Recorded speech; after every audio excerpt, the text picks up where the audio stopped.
Good day, my dear students, and welcome again for our physics class. And for today's topic, I'll be discussing the electric flux. And just a little recall, I'm already done with the discussing of electric charge, electric force, and electric field.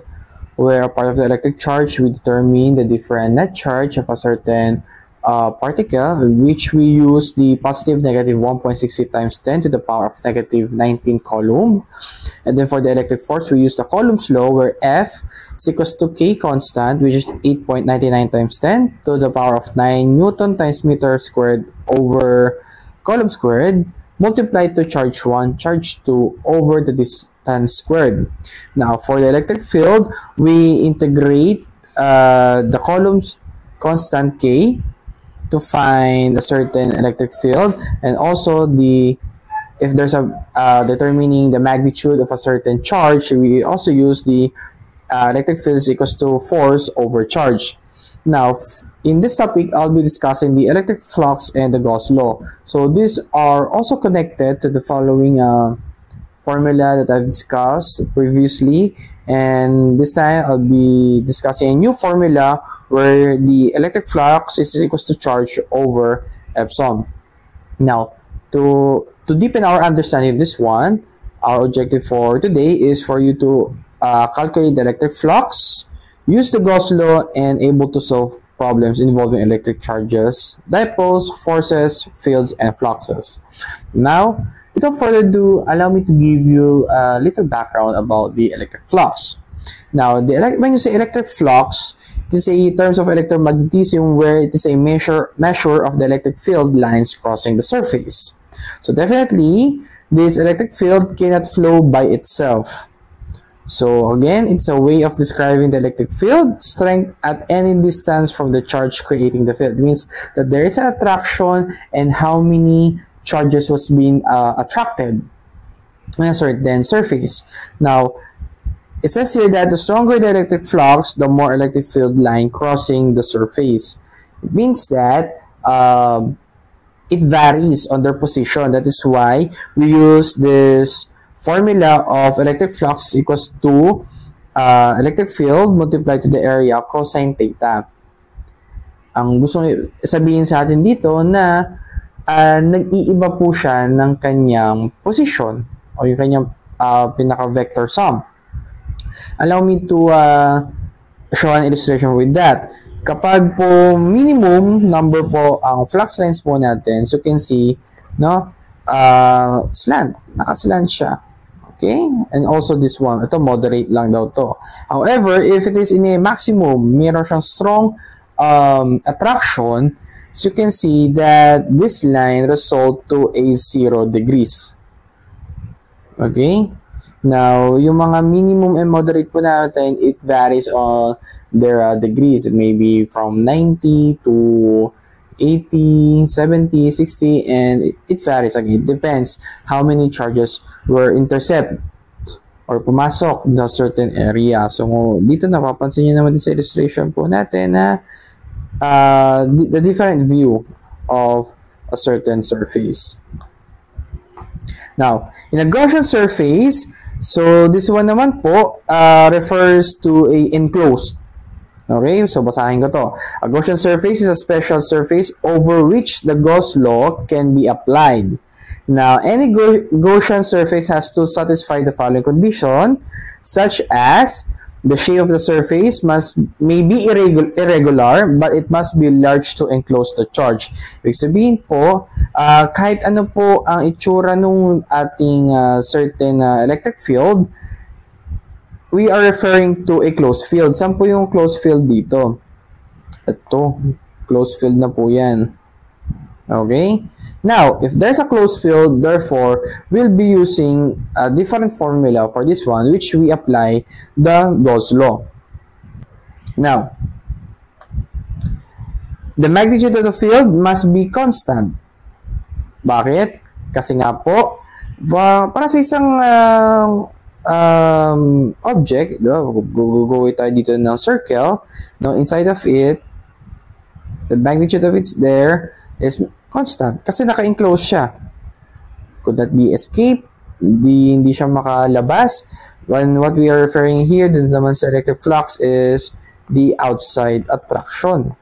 So kung naalala nyo po, yung discussion po natin regarding with the electric field and magnetism or the magnetic field, di ba? Diniffer natin yung dalawa, and you have observed that there are different positions, there are different attractions. So ganun din po yun. So aside from determining all the points or solving all the field, now we need to focus on a certain point.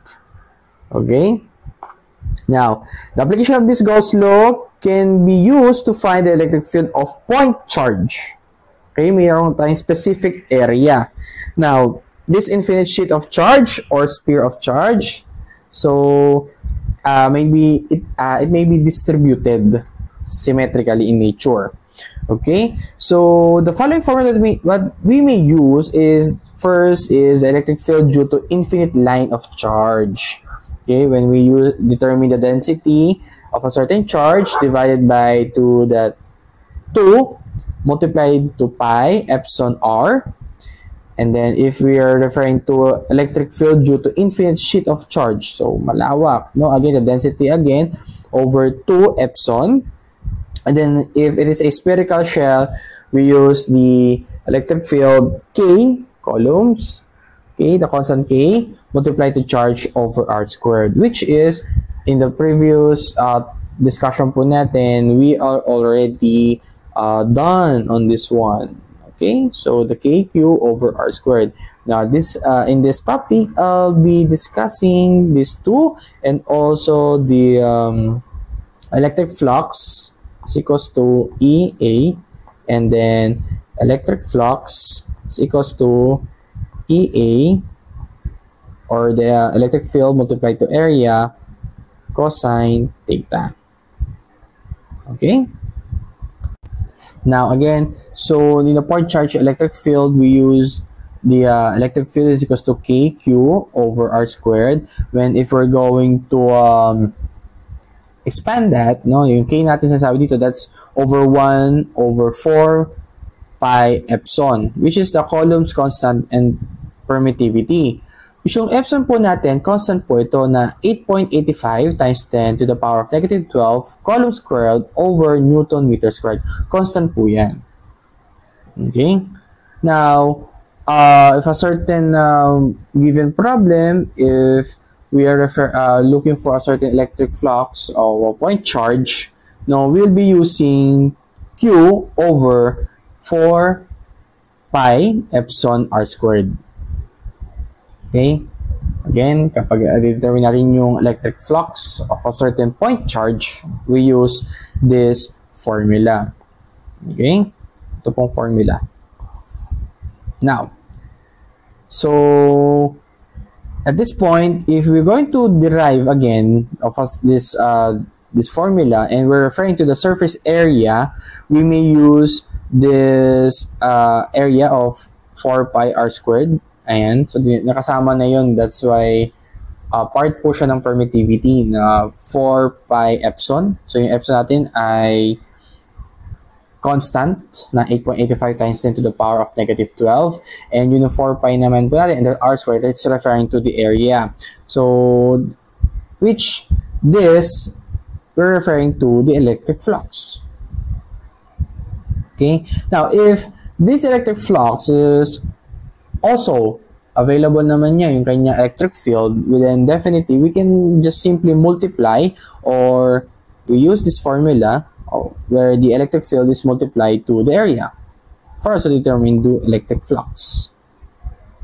Okay? So going back again, kapag nalilito, if we're going to find again of a certain electric field with a certain point charge, we use E is equals to Q, also our charge, and the 4 pi epsilon r squared. Now again, kapag available na, if we're going to determine naman po ang ating electric flux, and which the electric field is already given on a certain problem, we can use this one. The electric flux is equals to electric field multiplied to area. Now, what if there's a theta or there's a certain surface? That's the time naman po nagagamit po tayo ng electric flux is equals to electric field multiplied to area multiplied to cosine theta.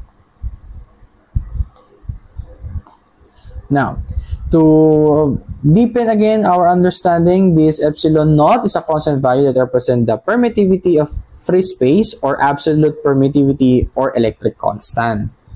Now, it is represented by the Greek alphabet of epsilon, and is often misused as the value of epsilon naught. Now, the value of epsilon naught is 8.85, so mahaba yan, no? So, we make it short na 8.85 times 10 to the power of negative 12 coulomb squared over Newton times meter squared. Now, this co-data value of epsilon naught is 8.85, so redundant na lang din, no? To make it short means the tendency of atomic charge to get distorted by the electric field. That's why we use this permittivity. Dahil nga po siya ay nasa free space, so there's a certain charge na pwede po maka-distort. That's why we use this constant value. Now, so I hope you have already a deeper understanding of this one, but don't worry, we have practices here so that you can try to yourself para masubukan mo naman, no, na hanggang saan na yung nalalaman mo. Now, in the Gauss law again, if you're determining a certain area and provide its intensity, kung how many, or not how many, or let's say the intensity of this electric field or that attraction, charges na pumasok po sa isang surface, no, again, we use the E cosine theta and then multiplied to area. Or let's say, yung sinusulat ko lang din po kanina na E or the electric field is equals to EA multiplied to cosine theta. Just the same pa rin naman po ang magiging process po niyan. Now, for the Gauss law, the electric flux through Gaussian surface is equal to the net charge enclosed in that surface divided by the permittivity of free space. So, ito po yung sinasabi natin pagdating sa electric flux where in every cosine theta, where electric field multiplied to cosine theta, also multiplied to the area, we get this unit of Newton times meter squared per coulomb. So that will be our unit kapag kukunin po natin to at gagamitin natin ang Gauss law. So for example, on this one, a positive charge is spread uniformly over the shell. So to find the magnitude of the electric field at any point in the A, outside the shell and inside the shell, so kapag outside the shell, we use the certain formula, no? We can use this E cosine theta area for the outside the shell, and then for the inside the shell, we use the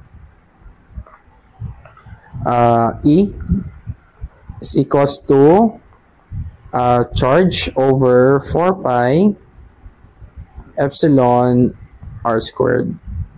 Again, bakit inside the shell? Sa Gaussian law po natin, no? Sa Gaussian surface. That's why we're referring pag closed surface naman.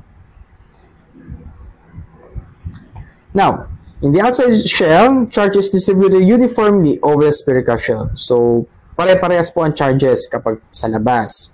Now, the electric field is directed radially outward in all direction and its magnitude, and it's the same at all points. So, tatahan po natin, kung saan makuha po natin yung kanyang electric flux, then we can say that all the charges outside are the same. Okay? So, all such points lie on sphere, so the symmetry is called spherical symmetry. And they use a spherical Gaussian surface of radius that is concentric with the shell. So always remember that since the electric field is everywhere perpendicular to the Gaussian surface, therefore the electric flux is always in 0 degrees. Now, and cos 90 degrees is 1. Now, E has the same value at all points on the surface since they're equidistant from the charged shell. Being constant over the surface, E can be factored outside the summation. So, dito po dinitermine po natin na the electric flux is not just sabihin natin na pare-pares ang distribution, no? Again, the flux is 1. Okay? So, equidistant. Now, so this area is the sum of tiny areas that make up the Gaussian surface. Now, since the area of a spherical surface is 4 pi r squared, and this setting electrical flux is equal to Q, is our charge, over epsilon constant, which is 8.85 times 10 to the power of -12. So, as specified by the Gauss law yield, since the only charge with the Gaussian surface, the charge Q on the shell follows the net charge within the Gaussian surface. Sabihin, kung ano yung charge ng isang Gaussian surface, yun na po, lahat. Equal na po silang lahat, no? Then, we can solve for E and that. Again, we use this formula. Ito pong formula naman po natin. So, madali lang po pag gagamitin po natin siya sa mga problem natin. May mga palatandaan para hindi po kayo malilito kung ano po yung mga formula na gagamitin nyo. Now, so please take note that same as that for a point charge, electric field outside ay uniformly charged spherical. So, kung may nakuha kang 2, edi 2 lahat na po yan. 2 columns. Okay? 2 Newton meter squared per column. So, yun na po at ang magiging charges po niyan. Okay? Now, for the inside shell, so sabi dito, no, it's a select spherical Gaussian surface that lies inside the shell. So, pag yung loob naman ng i-determine natin, yung charge niya, so the electric field inside must also have spherical symmetry using reasoning like that in part A. But again, sa previous slides po natin, regardless of its shape, as long as pagdating naman po sa inside should be spherical. Now, in accord with Gauss law, the electric flux must be equal to charge per epsilon, where Q is the net charge inside the Gaussian surface. But now, the charge of a certain closed surface, yung inside shell po natin, will be 0 columns. Ibig sabihin po, yung mga nasa inside natin, definitely, ay wala silang charge. What we are determining here, or what we will be considering here, no, yung outside, the outside shell. Why? Since all the charge lies on the shell that is outside the surface, consequently, we have the electric flux is equals to 0 Newton per column. Okay? So, yung radius outside the shell ang dinedetermine natin. Because the radius inside the shell are less than compared to the outside shell. Now, with that, in the Gauss law po natin, again, we use this Q, charge, over epsilon. So, pag gagamitin po natin yan, pagdating naman po sa ating closed surface. So, the outside the shell, the Gaussian surface encloses all of the charges. So, E is equals to Q over 4 pi r squared epsilon. O yung sinasabi natin na 4 pi times epsilon r squared, same lang naman po yun.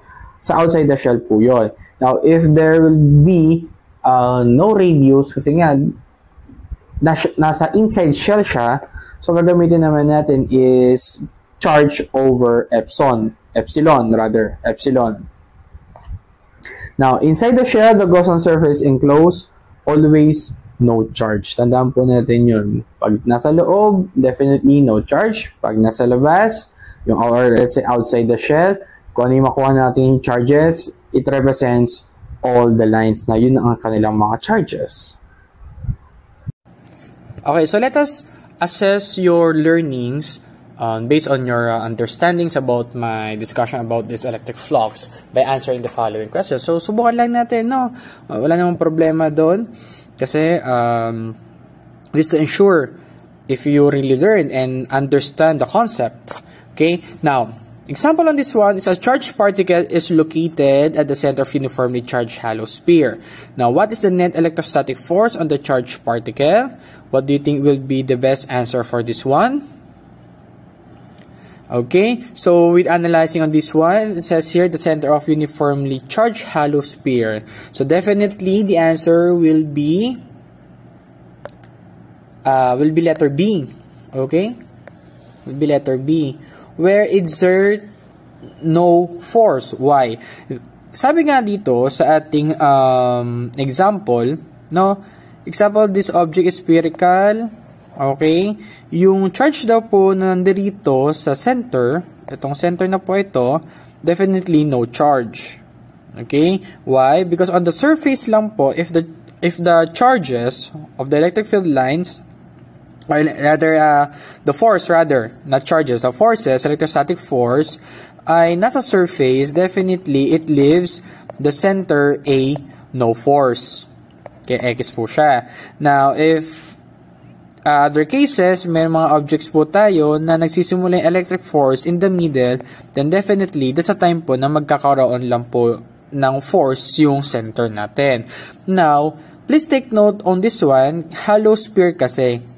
So, sa hollow sphere natin, eventually, what? Isipin nyo, bilog na walang laman.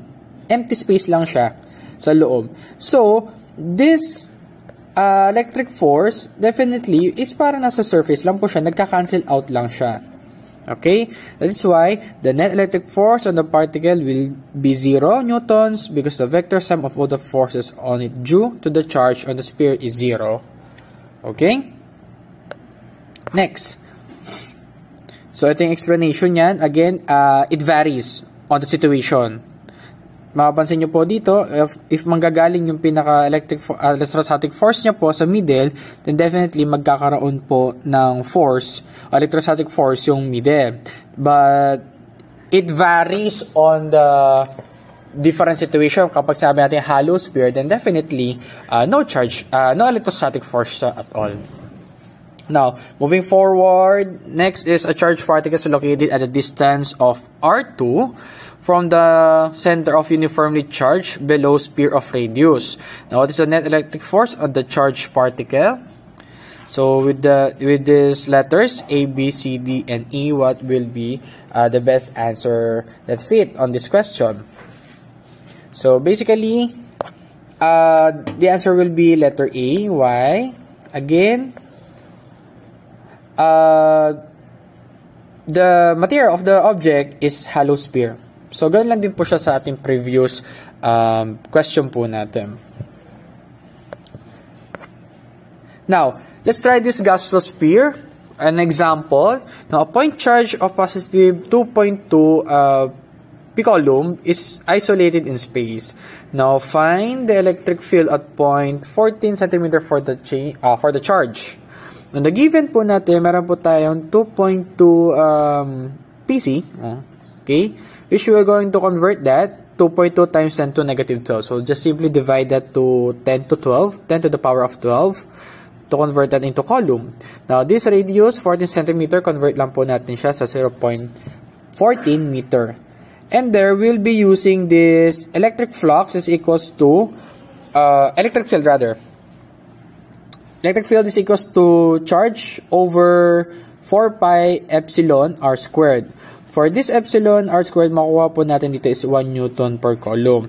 Now, sabi nga po dito kay Gauss law, it is a just simply another version of formula na ginagamit natin kay Gauss law. We can integrate this E is equals to K multiplied to charge, absolute charge over r squared. So, with this calculator, lagay po natin dito. Calculator natin. So, 8.99 times 10 to the power of 9. Multiplied to at 2.2 times 10 to the power of negative 12 over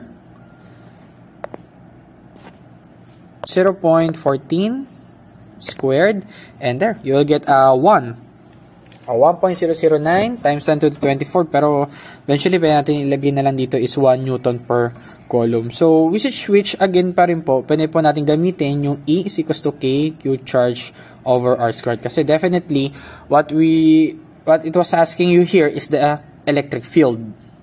Okay, so that's we can use this E is equals to Q over 4 pi R squared epsilon. So epsilon po natin is a permittivity of 1 over 4 pi epsilon R squared, which is 8.85. So ulit ko na lang ulit dito. That is 8.85 times 10 to the power of negative 12. Ayan. So that's Coulomb over Newton meter squared. Okay. So again, use this one if we are referring to electric field lines, and then to check if it is correct. No, we can use also the E is equals to K Q over R squared. Now next, so same lang naman din siya dito. Next naman po, kapag po ang hinahanap natin is the certain surface ng mga cylindrical, we can use this lambda over 2 pi epsilon r. So when you say lambda, that's the charge density, and then the amount of electric charge per unit length, surface area, or volume. Ibig sabihin, how much electric field can be contained or passes through to a cylindrical object. Example of this one is an infinite line charge carries a 0.6 along each meter of length. So find the electric field in 3 cm from the line of charge. So again, with the use of the lambda over 2 pi epsilon radius or the distance. So 0.6 coulomb meter multiply to 2 times 3.14, then you multiply to the permittivity of constant 8.85, and then you multiply that to the distance of 0.03 meters, and you'll get 3.6 times 10. Now to check that in a calculator, ganun lang po ulit ang process natin, multiplying natin and divide. So we got here the 0.6 coulomb divided by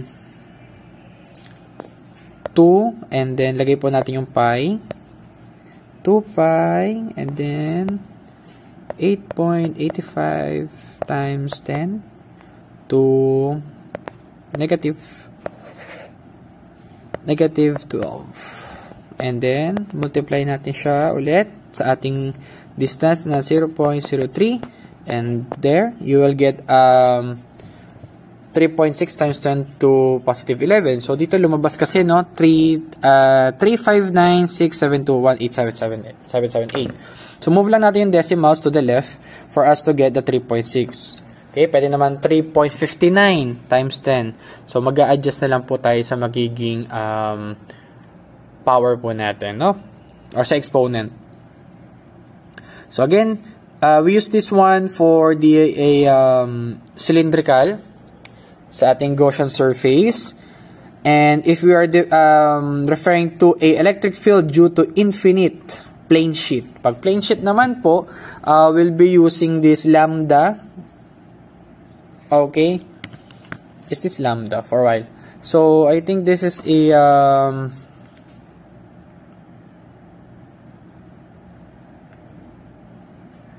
wait, nawala ako.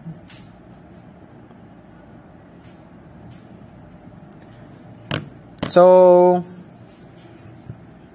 now, if we're going to use this electric field due to infinite plane sheet, so we use this E, or electric field, is equals to sigma over 2 epsilon. So pag infinite sheet of line, so definitely, isipin mo, parang palad mo na consider as sheet, or plane, a plane sheet, literally, and then, ayan, mahaba siya. Or let's say the rectangular one. So this sigma over 2 epsilon, madali lang naman din. The epsilon here is constant 8.85 times 10 to the power of negative 12. And then this sigma, okay, refers to the density of the charge. So for example, binigay niya naman niya dito is yung 5 times 10 to the negative 6 coulomb per meter squared. And you're going to calculate its charge distribution of a certain horizontal sheet. Okay? So, madali lang naman din siya kasi on a certain given word problem, binibigyan naman tayo ng hint. Ang alamin na lang natin dito o aralin dito is paano mo siya gagamitin. Okay? So, apply lang natin lahat dyan and you will get 2.82 times 10 to the power of 5 coulomb. So, lagay lang ulit natin yan sa ating calculator to check. To double check lang kung tama. Okay? So, 5 times 10 to the power of negative 6 divided by 2, and then yung epsilon permittivity po natin na 8.85 times 10 raised to the negative 12. And there, you'll get 2.82. So, move lang natin ulit yung decimals to the left 5 times. Okay? Now, let's try for this one. What is the electric flux passing through a Gaussian surface that surrounds a positive 0.075 coulomb point charge? So, what we're referring here is one of the clue, no? Dapat natin masabi dito is a Gaussian surface. So, definitely, if we are referring to a Gaussian surface that are enclosed system, ang gagamitin po natin is E is equals to charge over epsilon, no? Yung constant po natin na 8.85 times 10 to the power of negative 12 coulomb per newton times meter squared. So there, lagay lang natin yung equation kasi meron naman po tayong point charge. So yung point charge po natin dito, that will be E is equals to 0.075 coulomb over 8.85 times 10 to the power of negative 12. Okay? And with that, lagyan natin siya sa calculator. So 0.075 divided by 8.85 times 10 to the power of negative 12, and you will get 8.47 times 10 to the power of 9, or the answer is A. So round off lang natin, 8.5.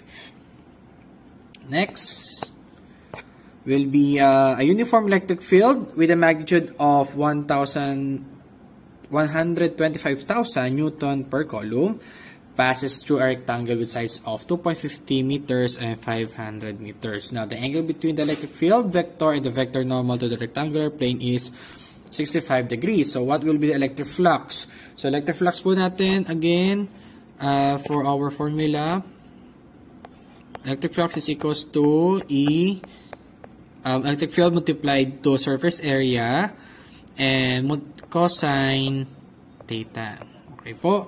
So, dito, mapapansin po natin, meron po tayong dalawang area. Now, for us to get this area, we just simply multiplied. So, 2.50 multiplied to 5. So, we will get calculator. So, 2.5 multiplied to 5, and you'll get 12.5. So, from that 12.5, we can now proceed to our formula, where the sigma, or rather is electric flux equals to 1,000 to 125,000 multiplied to 12.5, and then cosine multiplied again natin sa cosine theta. So yung theta natin is 65. So if you're going to put that in our calculator, just simply take this one. So 125,000 multiplied to 12.5 and then cosine. Sino cosine natin? Cosine. And then yung theta natin na 65 and there you will get 6.60. So kapag ginawa natin siyang scientific notation, okay, and there 6.6 times 10 to a power of 5. So that will be letter B. Okay? And for the last, try nyo naman po ito. Okay? So, ito bigyan ko po kayo ng hint. This time po kasi we have a radius. So, for us to able to get a surface area of a certain radius, just simply use this formula. Yung formula po natin ay in getting the radius pi. So, pi malayo. Ayan. Pi multiplied to its radius, sabihin natin 0.5. Okay, and then multiply squared. So, yung radius natin dito, ang makukuha natin dyan, okay, so we got the pi multiplied to 0.5 squared, 0.78 meter per second. Meter squared. Okay, so that will be 0.78 meter squared. So, ganun din po gawin natin din dito. Now, for a cube with edges naman po that are 0.25 meters long, gagawin lang naman po natin, we multiply that to, I think, ito po yung kanyang formula, no? Surface area, that will be equals to 6 multiplied to its side, yung edges natin, squared. So, for example, surface area is equals to 6, then multiply natin sa 0.25 squared. So, lagyan natin siya sa calculator. So, 6 and then 0.25 squared. And you'll get 0.37 or 38. Pwede. 38 meter squared. Ayun. So, pwede na po natin siya gamitin para sa ating magiging solution dito. So, sabi dito, find the electric flux kung meron kang charge. Okay, meron kang charge. So, anong gagamitin mo? Will you try this one?